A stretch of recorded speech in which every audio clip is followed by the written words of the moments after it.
Hello everyone, welcome to this edition of the Temkin International Talks. We are honored today to host Professor Dr. Gofi, Professor of Ethics at the Institute of Polytechnique de Paris. His talk today is entitled Plato's Cave in the Digital Age, and it will explore how Plato's famous allegory help us understand our relationship with reality in today's digital and algorithm-driven world. Dr. Gofi is also our vice president of the Temkin Foundation. We're very happy to have you here today. And the floor is yours. Thank you.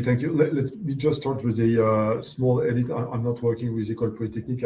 ISEP is a school of digital engineers in Paris. Anyways, so I'm really happy to talk about Plato's Cave today, and especially because as I will try to explain it in this digital age we're living in. Actually, this cave, this allegory that has centuries of ages, is way more, I think, relevant today than it was at the time when Plato wrote it in his Republic. So let me dive directly into this subject, just with a quick reminder about Plato's Cave for those of you that are not familiar with that. So Plato's Cave is an allegory, which is a story that is told by Plato in Book 7 of the Republic, that was written in the 4th century before current era. In this allegory, what happens is actually you have Socrates that is having a discussion with Glaucon. Socrates, you all know who Socrates was, and he was discussing with Glaucon, who was also a philosopher, but was also the elder brother of Socrates. And they were discussing about what is knowledge, what is the difference between knowledge and opinions. And basically, the idea behind that was for Plato and Socrates, specifically through the mouth of Socrates, to explain how a country or a city, Athens at that time, should be managed, and how philosophers were the person that were able to bring people to real knowledge and to help them to leave this cave we'll be talking about. So the cave, as you can see it on the screen, basically you have prisoners that are chained and they're sat on a wall, and they are looking at the rear wall of a cave on which you have shadows that are cast. So those shadows are cast from artifacts that are carried by people walking and wandering behind the wall. And those people, those prisoners, actually they're chained. That's really important. Their neck and their legs are chained, so they cannot stand up, they cannot turn their head, they cannot look back to the exit of the cave. So they're really stuck in this position, in this situation where they have no other choice than to look at the wall and at the shadows that are cast on the wall. They also hear some noises because those people that are carrying artifacts behind the wall, they are discussing. So they hear noise and they feel like the noise are also coming from the wall because all those noises are refracted by the wall. So what they think actually is that the reality is what they are experiencing, watching at the wall and listening to the sounds that are refracted by the wall. So if you ask them, or if they discuss between them, they would say that the reality is what they are seeing and hearing. So they would feel like, for example, a horse, like you can see it on the screen, is a two-dimensional artifact that is gray. They cannot see the details of it. So they will define what a horse is through what they are experiencing, right? And they would define what they are living as the reality. The point with Plato is that those people actually, they feel that they know. So they feel like they have access to certain kind of knowledge. They feel like they are experiencing the reality. It's their reality, if I may say so. So they feel like they know. But what Socrates is explaining also is that actually they only have opinion. They only see the world through images that are cast by those shadows, by those people that are carrying artifacts. So what they have is mere opinion, is an image, an idea of what the reality is, but they don't know what the reality is. And they don't even know that there is a reality that is different from what they are experiencing, right? So The idea is with philosophers that those people must be freed from their chains. They must be brought to the exit. With one problem, which is that when you go to the exit and then you have to face the sun, that might hurt at some point. So some people are not really comfortable with looking at the outside of the cave. They're really comfortable staying within the cave, which is totally fair. But if you want to access some kind of real knowledge, it's the world of ideas in the world of Plato's. If you want to access the reality, if you want to access some kind of real knowledge, you need to make this effort, and you need to look to the sun. You need to free yourself from the cave. If you don't do that, obviously you will stay in the reality that is made of your senses, what you are experiencing, but that's not really the reality. Here, 2 points are really important. First, I've told you that the prisoners, they are chained, so they have no other choice. They are stuck in the cave, right? And unless you free them from their chains, they have to look at the world. The second point that is important is that the people that are wandering, carrying artifacts, they have no intention. In the allegory, it's not about what they want and why are they doing that. They're just walking with artifacts that are, of which shadows are cast on the wall. Today, in the world we live in, actually, we are still in this cave, and we tend to forget it, right? It's something that is really key here. Why? Because we are stuck in the digital cave. The digital cave is basically the cave that is made of not walls, but screens. And there is a big difference with the cave, two big differences. The first one is the people that are casting shadows or casting images or projecting ideas and text and videos on our screen, they have intentions. They have an agenda. It's usually what we call the economy of attention. They want to keep our attention stuck in the cave. They want us to stay stuck on our screens because they have political, they have market or financial motives, and they want us to stay stuck in the cave. So that's the big difference between the people that are wandering that you are seeing now on the cave. The second difference is, and that's the good news to us, is that actually we're not chained, so we can free ourselves from the screens. I don't mean that we have to reject screens, that's not the point, but at some point we have to look outside of the screens. We have to look at the windows, we have to look at our doors, we have to look at the sun, at what's the real world is, instead of just watching screens and thinking that we know about the world just because we've seen or heard or read something on our screens. This is where obviously the media are really important here. When you watching the news, for example, or you're reading a paper on what's going on in the international arena, most of the people they feel like they know about the situation. We can talk about wars like the Ukraine-Russia war or the war that is ongoing in Iran. So we can feel that we know about what's going on in those regions of the world, but actually we don't know. What we are experiencing are images that are projected by some stakeholders that have intentions, that have agendas. And we have to keep that in mind. Doesn't mean that the projection is fake, doesn't mean that the projection cannot be fully trusted. It means that we must, and we'll go back to that, we must keep in mind that those people that are projecting those images, they have agendas, right?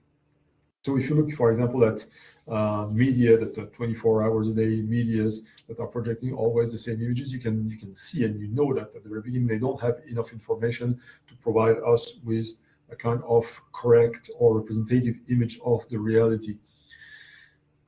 The problem that we have is that we are surrounded, we are overwhelmed by communication, we are overwhelmed by the digital. It's everywhere in our lives.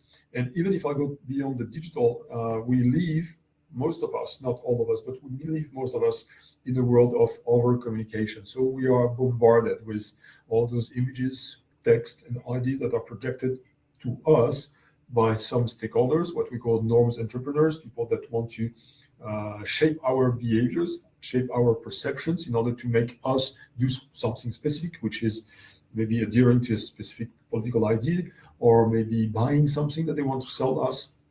So we are bombarded with all that. and we are stuck in the cave. Once again, the good news is we can free ourselves. We're not chained, so we can definitely turn our heads from the screens and look at the world in a different way and maybe find information in another place, right? It's up to us to do so. On the wall, on our screens now, what we mostly have are words. And we live in a world that I call hypernymarchy. Hypernyms are those encompassing words, those umbrella words that are used without giving us the very meaning of them, right? I'm working in the field of ethics, and for example, ethics is an hypernym, because when we're talking about ethics, quite often we can hear ethics, we understand ethics as long as we speak English. So if we read it and if we hear it, we feel like we know what ethics is. But when I ask, or if I ask to an audience to provide me with a definition or a meaning for ethics, there are big chances that each person in the audience would have kind of a different definition of ethics. Some of them might be really close to one another, some other would be totally different. Why is that? Because usually hypernyms are words that are hiding the complexity of the variety of meanings or definitions that a signed word can have. And when we're talking about ethics, quite often people feel like it's all about good and bad. And even some people do feel like ethics is only about good, which is why we are talking, for example, about ethical AI or ethical behavior. Like ethical would mean good or acceptable or beneficial, these kind of things, which is not true. Ethics is way more complex than that. And it covers a really, really huge variety of meanings and of perspective, of views around the world. So hypernyms are here everywhere. I've just told you about everywhere. I've just told you about the projection that the news can offer us on our screen, for example, about what's going on in Iran or what's going on in Ukraine. They are, for example, telling us that there are wars. The point with the word war is that it is also an hypernym, because technically speaking, there is no war. A war is something that is clearly defined by international laws, and we are not in a situation of war. So if you don't know that war can have different meaning, that can have the basic meaning that is used in our everyday life, that is used in the media, but there is also a legal meaning, and they might also have an ethical meaning. And they might have different meanings depending on which people are talking about the situation. And that is really important, because when you're trying, for example, to understand what is going on these conflicts, if you don't know about the fact that war is an hypernym with several meanings, you cannot really understand what's going on, and you cannot really understand how to deal with that. So we live in this world of hypernyms that I call hypernymarchy, which is the government by hypernym. The interesting point in communication is that if I try to explain something and I use hypernym, what I will do is I will trigger some perception in the mind of most people. So if I use the right word, the right hypernym, I can trigger some perceptions and then maybe have an influence on the behavior. If I tell you, for example, that I'm developing an AI system or AI tool that is trustworthy, quite often what happens is that you will use it. You will lower your awareness, you will lower your attention, and you will do no longer maybe distrust the system, right? And because you've been told that it is trustworthy, then you feel like you can use it with confidence.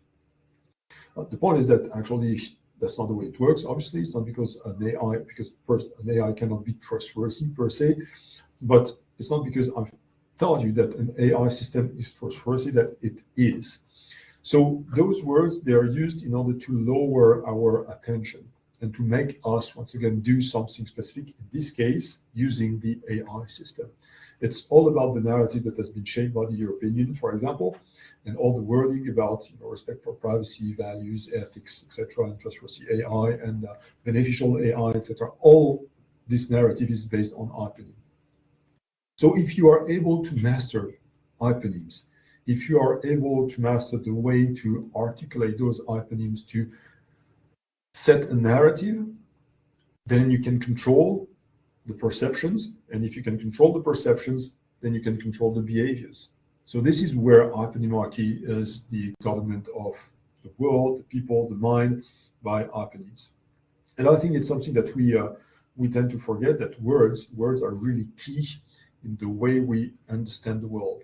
How does that work? To be more precise, is I will not dive into this slide because it's kind of a complex one. But anyways, the basic idea here, it's the philosophy of language. We are the receivers of a message, a specific message that has been set and defined by a specific transmitter. When a message is set, when it is done correctly, it has a specific goal. You do not provide a message without any goal for the message, right? When you're setting a message, when you're defining a message, you try to make people understand something, you're trying to explain something, and you maybe also expect people to react accordingly or react in a specific way that you've set. So, for example, in terms of communication, in terms of marketing, the transmitter will set the correct message. First, it will identify the target, which are the receivers. And depending on the target, they will set a very specific message. They will define the message, which is the content of the message, and then they will encode it.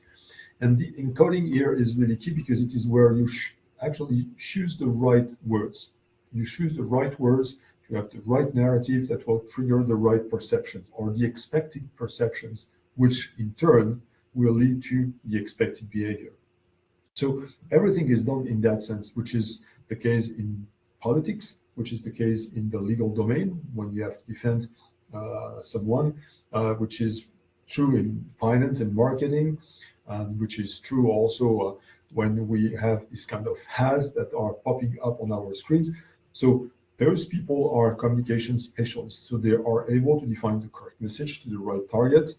They're able to encode it using the very specific words that will trigger a specific perception. I have done that myself. I have learned that years ago when I was working for the Ministry of Defense. I was working for the communication department of the Ministry of Defense, and part of my work was to write what we call language elements. And language elements were exactly those messages that were aiming at journalists, with the aim of that journalists would reuse that in their own papers and news, etc., and then that we can just spread a specific message toward the population. So each time we were writing the language element, we were defining the correct message based on some information that we had from higher authorities, and we encoded it with the right wording, the right sentences, the right narrative. And what we expected is that the receiver, the journalist mostly, would reuse it as it is and then transmit it to new receivers that were maybe the readers or the people that were listening to the radio or whatever, right? So the message was really, really important here. What happens is that if you do correctly your work, the message will definitely affect the receiver, right? If I tell you, for example, maybe you've experienced that during the COVID-19 in France, we've been told there is a war. And we know, once again, that war is kind of a word that triggers a specific behavior, which is everyone will follow and support the president of France, because when we feel like there is a war, when the word war is used, it means that the nation is threatened, that the nation is in danger. So we all turn to the government, especially to the president of the republic, and we are actually expecting him and the government to defend us. So usually you have kind of a consensus within the population. When a war has been put on the table, we feel like, okay, we just have to now trust the president to help us. So it has this very specific possibility for someone that is using the word war, that everyone will just go behind the person that is using this word. So when we're talking, for example, about trustworthiness, about trustworthy AI, trustworthy will trigger the mind in the sense that, oh, okay, because I can trust it, then it means that people have done what it takes to avoid this AI system to have bad consequences. So if I can trust it, I can use it, right? And maybe I can buy it or I can develop it, whatever, right? So the message is really key. The receiver actually will be affected by the message, will decode it in a specific way. And I would say something that is important here is when the transmitter is encoding the message, it has to know exactly what will be the target to be able to understand how the target might decode the message, right? When you are using, for example, highly complex word, you know that people will not decode it correctly. So depending on the, for example, the social class that you are aiming at with your message, you will use specific words that are understandable, specific word that you know will trigger specific perceptions. So you have to anticipate, as I would say, the encoder of the message. You have to anticipate what kind of decoding will be used by the receiver. But anyways, we are decoding it in a specific way that has been anticipated.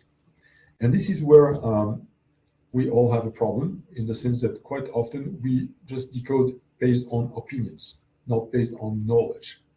Because I've been told that AI is trustworthy, then first I admit that AI exists, which is something that is disputable. And second, that I can trust it, which is also disputable, right? But once again, that's something that has been anticipated by transmitter. So if we take it as an information, the message is an information, then we will use it, which is that it will trigger a specific behavior. We will no longer fear the AI system, and we'll use it. So we really have to be focused on these walls, those screens that are full of words, full of narrative, full of injunction that are telling us, you can trust this, you can buy that, this is the best way to do this is the best way to do that, or you should do this to be happier, etc., etc., etc. We really have to understand that behind those messages, behind the wall on which we are sat, actually there are people with agendas. They're not just carrying things for the sake of carrying things. They are projecting shadows on purpose with a very specific idea, which is to us to buy, to accept, to adhere to some kind of idea, but they have an agenda, and we have to keep that in mind. So 2 points here is I want to mention right now is, first, it is not compulsory to leave the cave. We can definitely decide that we are quite comfortable in the cave and that we are happy with the situation. We are happy with all the script, with all those ideas. We don't want to decode. We don't want to dive deep into the meanings of the narrative. It's totally fair and totally acceptable.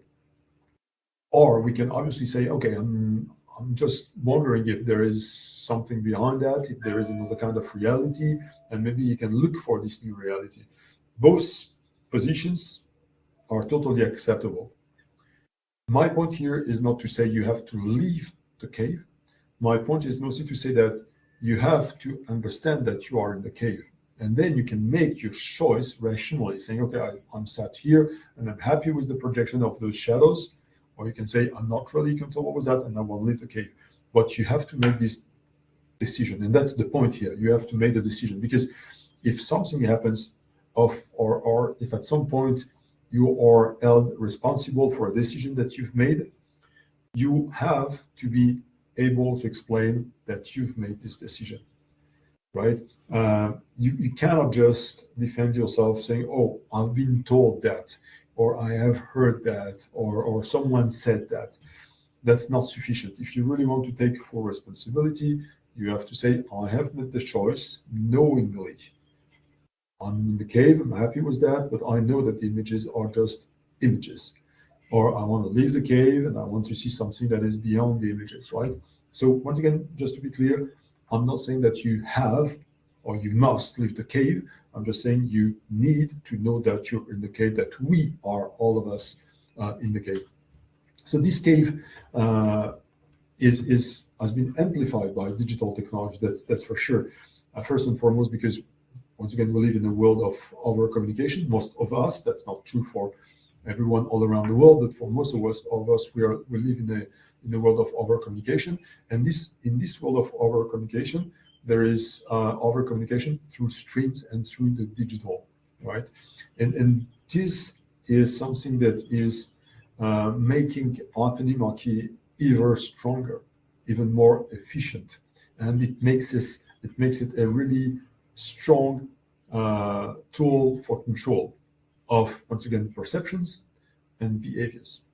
And this is why, for example, in communication, political communication, or even marketing, you have people that are experts specifically in setting, encoding, defining messages for a specific target, and they know exactly how people will react to that.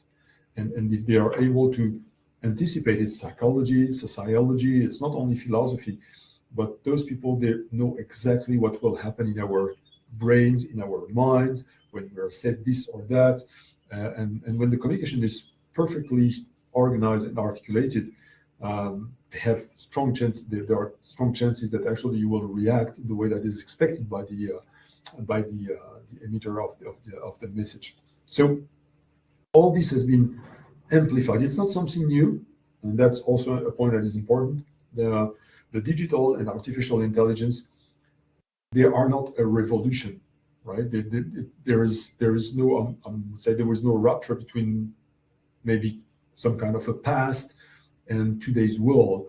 Actually, is the continuity of something. But with digital technologies, information technologies, artificial intelligence, everything has been amplified, right? And now that's where we are. That is where we live. The point with that is that if we are not aware of that, we are losing slowly, or I would say even that we are maybe abandoning our autonomy of will. And this is a key point here, because quite often we put the blame on the technologies, we put the blame on the political leaders, we put the blame on big tech companies, and we forget to put the blame on ourselves, because we are the first, I think, guilty of not taking into account this situation, right? And to Immanuel Kant, I'm just moving back to philosophy here, the autonomy of the will is something that is totally related to human dignity. Human dignity is grounded on the autonomy of the will. The autonomy of the will is what we call volition, now what Immanuel Kant calls volition, which is the ability to be willing without being influenced from the outside. That's a possibility that we have. So let's be a little bit nuanced on that. That is philosophy. In the real world, we cannot be fully autonomous. Obviously, we are all biased. Obviously, we are all influenced by our social environment, about the studies that we've done, about our work environment, about the country we live in, about by our culture. So we cannot be fully autonomous. But where Immanuel Kant is totally right, according to me, is that we have this ability to step back, at least to be aware of the fact that we cannot be autonomous, that we are influenced not only by the digital, by the world around us, right? By our parents, by our teachers, by our people that we are listening to for some reason. We have to know that we are influenced by those people, and we have this ability just to step back and say, okay, this is my perspective on the world. It's not totally autonomous, so let's see what it might be if I was autonomous. Here again, like for the cave, I would not say that people should or must try to regain their autonomy of the will. That's not my point. Again, you can be a conformist. I've been myself, when I was in the military for years, a conformist. You conform to rules because you feel like those rules are relevant, or you can conform to rules even because maybe you believe that those rules are really important, or because you know that you have some interest in following the rules, right? So being a conformist and making the choice to maybe abandon part of your autonomy of your will is totally fair. But like in the cave, you have to know that you are doing it on purpose. You know that you've made a rational choice here, right? Because if you don't do so, then you cannot complain that you've been instrumentalized or that you've been influenced, that people told you to buy these kind of things, and that you bought it just because you've been told to buy it, right? So it's not sufficient, once again, to say that I have been told that, or I've been said that, or I've been, advised to do so, to explain your behavior. If you really want to take your full responsibility, you have at some point to try to exert your autonomy of the will. This autonomy of the will is really important because it will help us not to have a what I call unreasonable and ill-considered use of digital technologies. Unreasonable and ill-considered use of technologies, digital technology, mean that unreasonable is I use technology because I've been told that I should use technology, which is quite often the case. I can see that, I can experience that with AI systems. Lots of people are actually using AI systems just because they've been told that it is a great tool, that it will increase their productivity, or that it will help us to improve themselves, these kind of things, right? Just because they've been told so. Actually, they did not question the relevance of that. They did not question the words, they did not question the narrative. And here, for example, productivity is once again an hyponym. You've suddenly read and you suddenly hear here and there, quite often I would say, that AI system will improve productivity. But I'm not a specialist in economics, but I know for sure that productivity is a really complex notion. Quite often, when people are saying AI will improve or increase your productivity, what they're saying is that if I make it simple, you will do in 1 hour what you were doing in 5. So they reduce productivity to a gain of time. The point is, let's say that you're doing now in 1 hour with AI system what you were doing in 5 hours without AI system.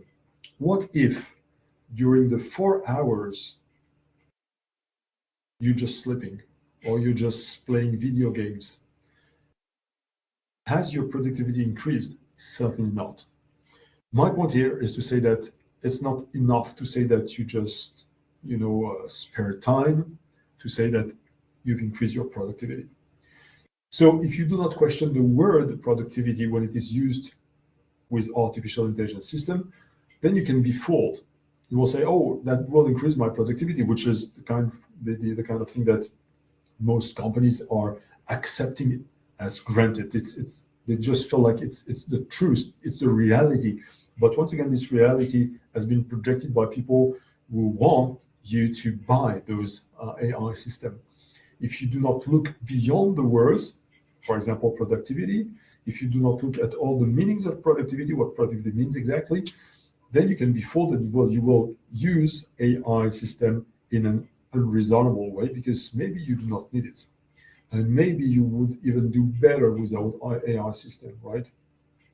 And ill-considered means that when you are stuck in this cave and when you've made the choice to use an AI system for some reason, you have to define the point to which you will no longer need it.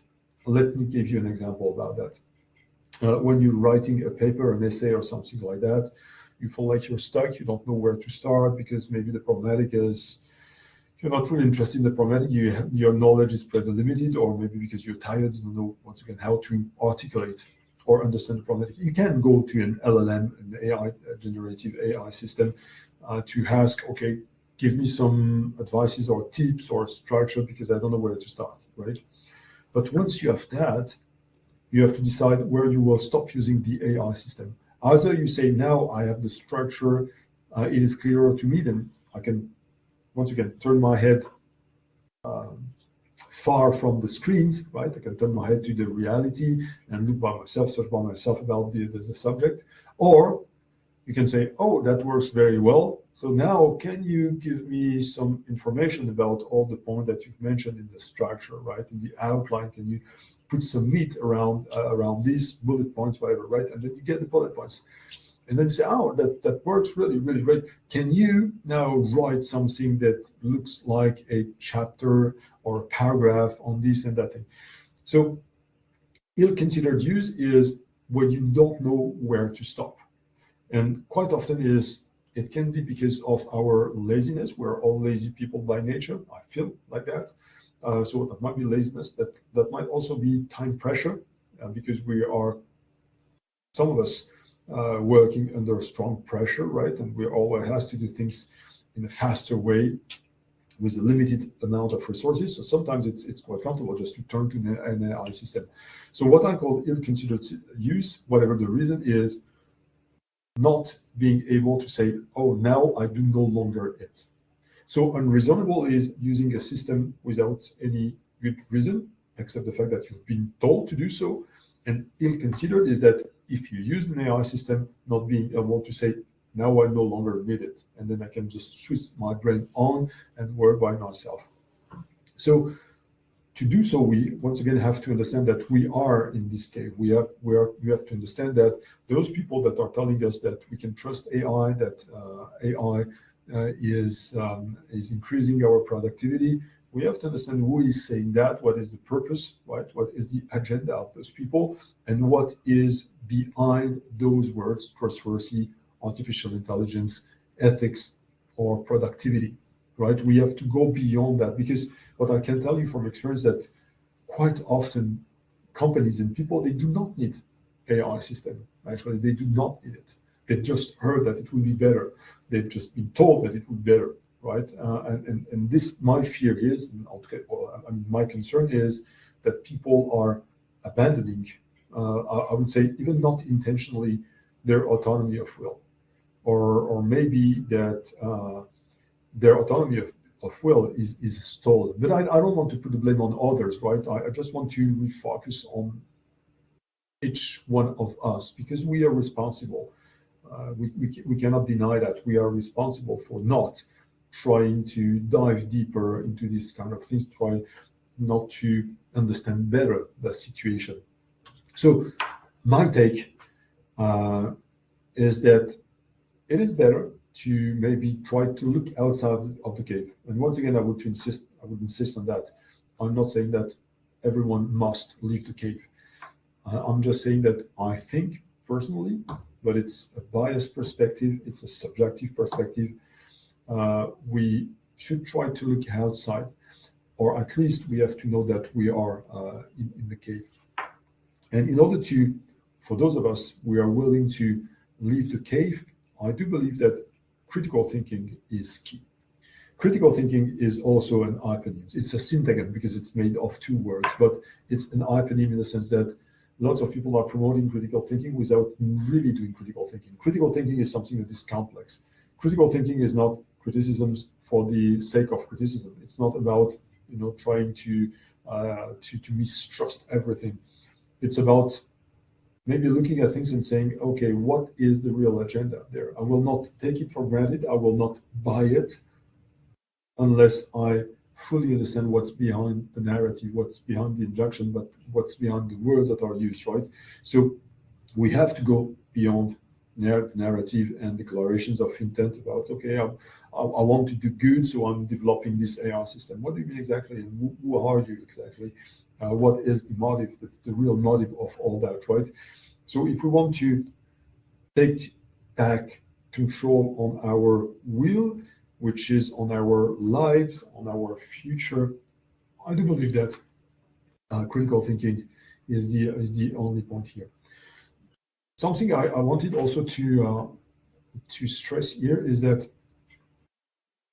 we really need to question words. We really need to question the narrative. We really need to doubt.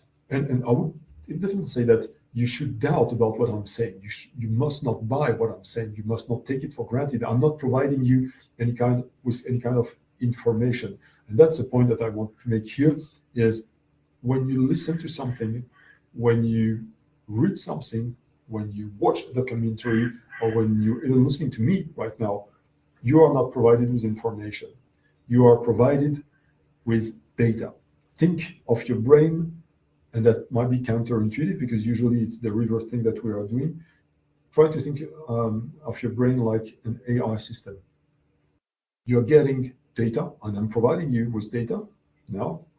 Then so you're collecting data right now, and you've collected data, you're collecting data all the time, and you store some of them in your mind. and you label some of them. For example, you can say, oh, this is a talk about ethics applied to AI systems, so you will do that, or you would just maybe label it with philosophy, whatever.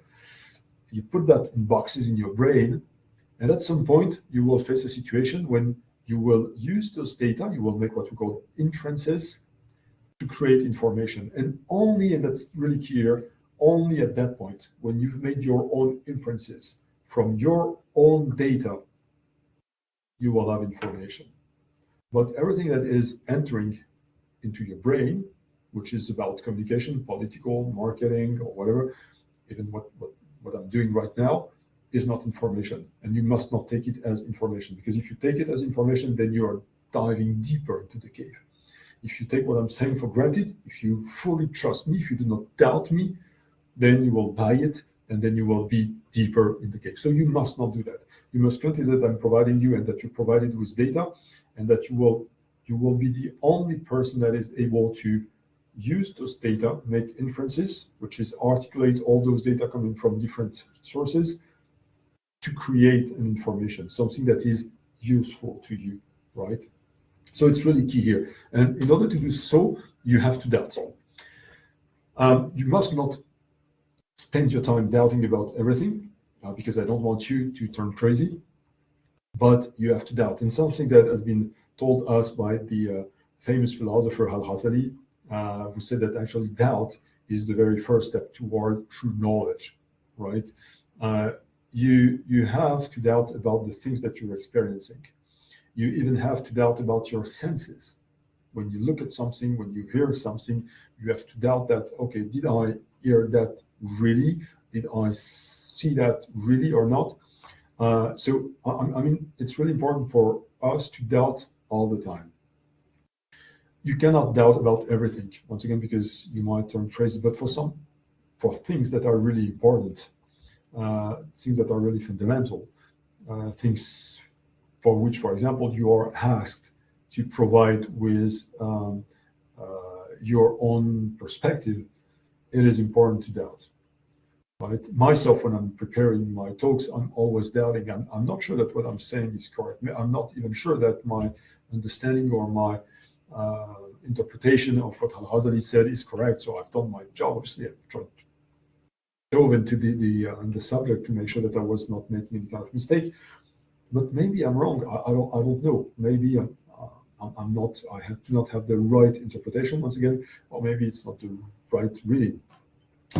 Something important about that here is that, because I've told you that you must not trust me and you must not take what I'm saying for granted, is that obviously I'm providing you, for example, with elements that will just support my point, which is called the confirmation bias, right? So everything that I'm telling you is grounded on things that are proving that I'm right.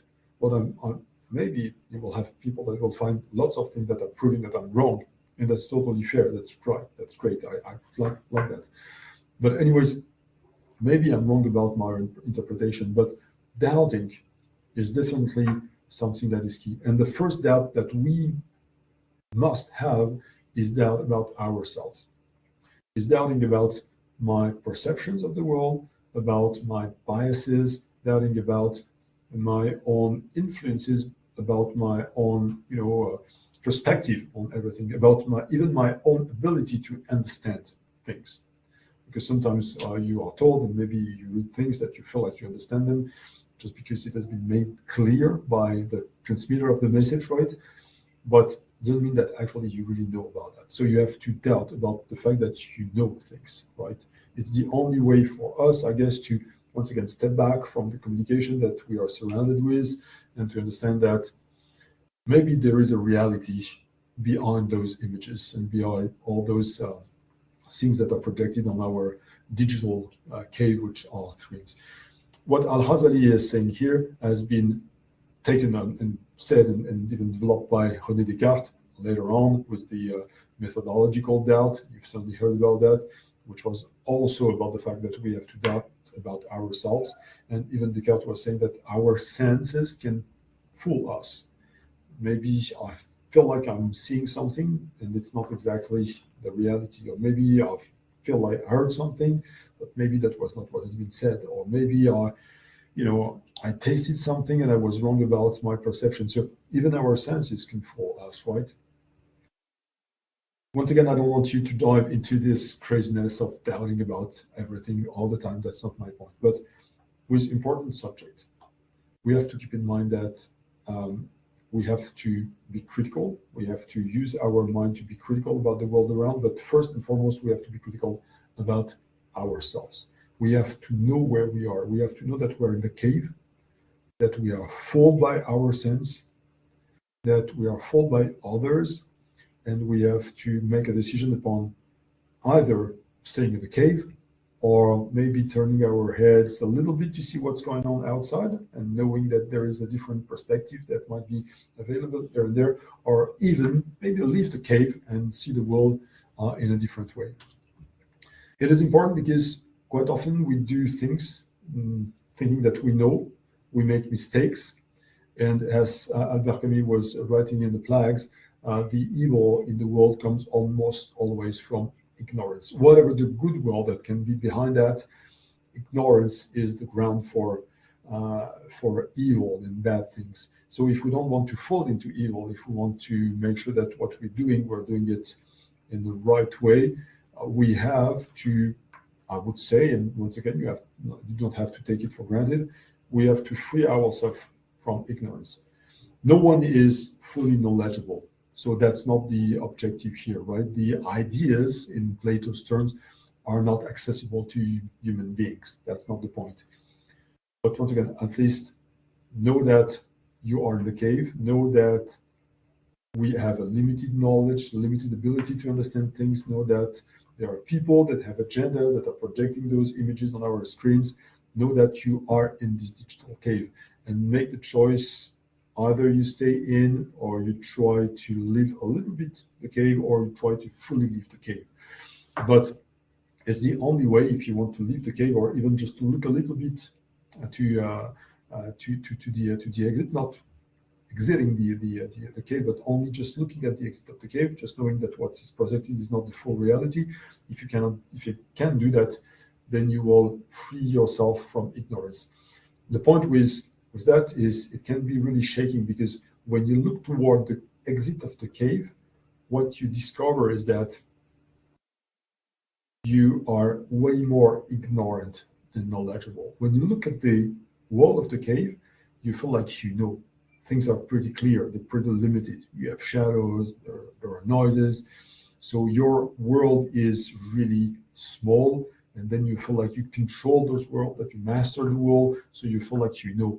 But as soon as you start turning your head or standing up, looking at things from a different perspective or looking at different things the other way around, what will happen is that you will see the wideness of your ignorance. So that can be a little bit shaking, but I think that it's the key to free yourself from ignorance, because once you know that you're ignorant of things, then you will try to understand, you will become curious, and you will try to improve.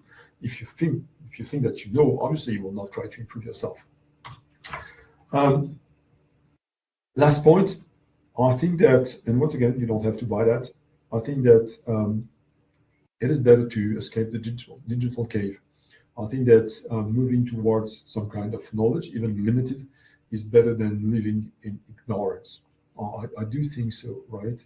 I think that it's important because if we remain in ignorance or opinions, watching at the cave, at the digital cave, at our screens, we make us servant of those people that have an agenda. We abandon our autonomy of will. We abandon, to some extent, back to Immanuel Kant, our dignity as human beings, right? And then we are no longer able to make personal decision or rational decision about what kind of future we are aiming at. And actually, our future is defined by others. You can be happy with that. You can be comfortable with that. No value judgment in that. But my personal take is that it is way better to maybe take back control of our autonomy of will, to make our own decisions and try to understand where we want to go, starting with where we are right now. Thank you for your attention. Thank you very much, Dr. Gofi. We will now move on to the Q&A session. We have already here from Shaima, who asked, in what ways can social media be compared to Plato's cave in shaping our perception of reality? I think the way is, once again, it's really, it's a bit different from the Plato's cave, because people that were wandering with the artifact, they had no intention. But what the media, not only the media, also political leaders have understood is that if you project the right shadows on the right screen, on the right wall of the cave, people will think that it's the reality.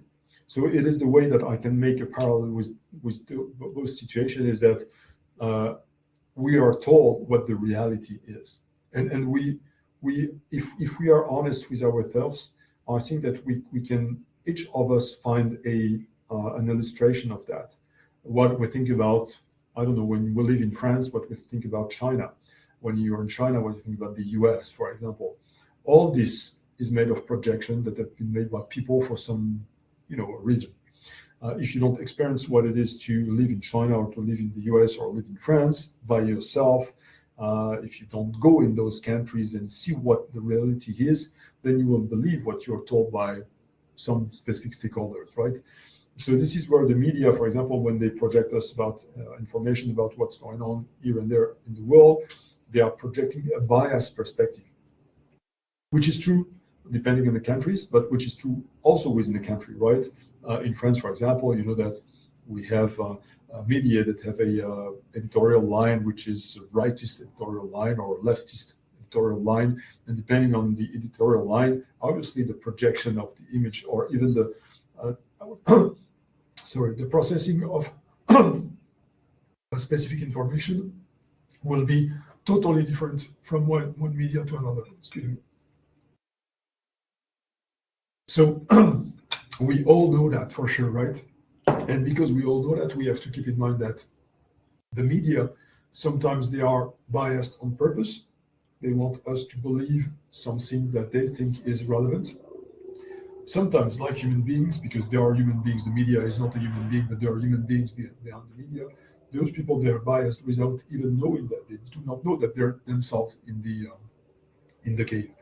But once again, the parallel is that the medias, and not only the medias, they are projecting specific ideas on our walls, which are our screens. And if we do not question who is behind the media, what is the purpose of that, what is the aim, what is the agenda, we'll take it for granted, like the prisoners in Plato's cave will take for granted the shadows and the sounds that they can see and hear from the wall. Thank you. The second question is from Ismail, who is asking, how does misinformation challenge the idea of philosophical truth in the digital era? Can you repeat the question, please? Sorry. Yeah, sure. How does misinformation challenge the idea of philosophical truth in the digital era? Misinformation. I would say it's not misinformation that is challenging anything. I think that it is our inability, once again, to think critically. And that's my take. Once again, it's only a biased perspective, which is my perspective. When we talk about misinformation, it means that we put the blame on some other stakeholders that are misinforming us on purpose or not, but it's the guilty are the others, right? Misinformation is everywhere. What I'm saying maybe is misinformation. You don't know, right? Maybe I'm misinforming you because of my limited knowledge, or maybe because of my bias, because I did not understand Al-Ghazali or Descartes or whatever, or maybe because I misinterpreted Plato's cave. Who knows? I don't know. So maybe I'm right now misinforming you. The point is that when we talk about misinformation, once again, we put the blame on others. And putting the blame on others is quite comfortable because it avoid us to do exactly what I'm promoting, which is kind of this self-awareness, this kind of introspection that is, why should I believe that? Why should I believe that? And because, and especially in the digital era, that's something that is really key that I can see with, for example, generative AI system, is that we expect them to provide us with unbiased and totally legitimate and trustworthy information. That does not exist. That will never exist. When I'm discussing with someone, even when I'm discussing with an expert in some field, I must doubt. Because maybe this person is misinforming me with no bad intention, but maybe this person is misinforming me because this person is biased. So the digital, once again, is increasing the extent to which what we call misinformation is spread. Maybe it's overwhelming us to the point that our brain is no longer able to process all those data and maybe to doubt about everything, right? Because everything goes really fast and because everything goes really strong in terms of communication. But I would say that the only thing is that it amplifies our inability to process communication. And once again, to look back at ourselves and say, okay, why should I buy that? Why should I believe that? So I would not say that it's misinformation, because I don't think that it's relevant to put always the blame on others. When I'm reading a newspaper, I know that when I'm reading a newspaper, this newspaper has a specific editorial line. So I know that I cannot expect this newspaper to tell me things that have a different perspective, right? So this is once again about doubting about us first, being critical about us first. And if we can do that, we will no longer expect others to provide us with right information, because that's totally infeasible. That's something that is undoable. That's impossible, right? So as long as we feel like there are sources of information that are trustworthy, 100%, the problem is not misinformation. The problem is us having the wrong expectation. Thank you, Dr. Goffey. Last question says, if Plato were alive today, how might be interrupt virtual reality and immersive technologies? I don't know if Plato. I mean, if Plato was just coming back from the past and looking at us, I think it would be total despair, because it would say, okay, everything I wrote, and I just, as a reminder, it was in the 4th century before current era, right? 25 centuries ago. And it would say, okay, 25 centuries, and we actually dove deeper into the cave. So I think it would be totally despaired about that. I don't know how we would think about technology, but I think that if you look at his work and his books and all the dialogues that he wrote, mostly obviously with Socrates as the main character of his books, it would be really sad about democracy and how democracy has turned into kind of this hyponymarchy I was talking about, which is the tyranny of words, the tyranny of the narrative, the tyranny of images.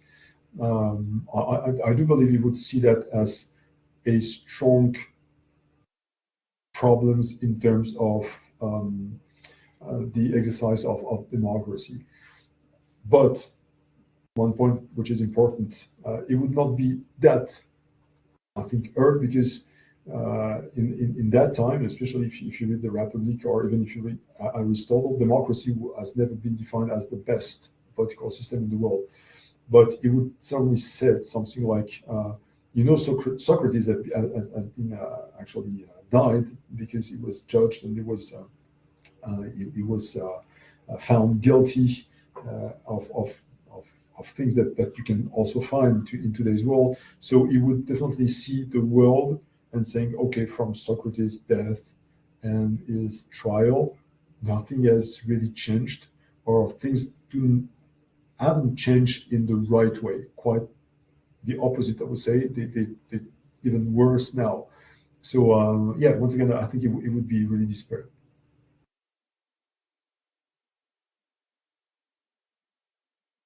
Thank you, Dr. Gofi. I think that's all the questions. Thank you very much for this insightful and thoughtful talk.